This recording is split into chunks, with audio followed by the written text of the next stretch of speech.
ప్రజా తెలంగాణ టీవీ న్యూస్కి స్వాగతం.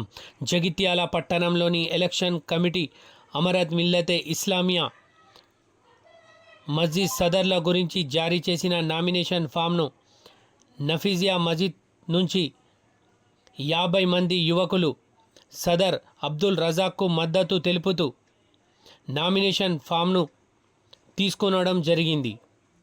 గత 2 సంవత్సరముల కింద కూడా 50 మంది యువకులు అబ్దుల్ రజాక్కు మద్దతు తెలుపుతూ నామినేషన్ ఫామ్ను తీసుకొనడం జరిగినుండే. ఇంత భారీ వర్షంలో కూడా ముస్లిం కమిటీ హాల్కు చేరుకొని నామినేషన్ ఫామ్ గురించి వచ్చిన యువకులకు ఎలక్షన్ కమిషనర్ మహమూద్ అలీ అఫ్సర్ గారు ధన్యవాదాలు తెలియజేయడం జరిగింది.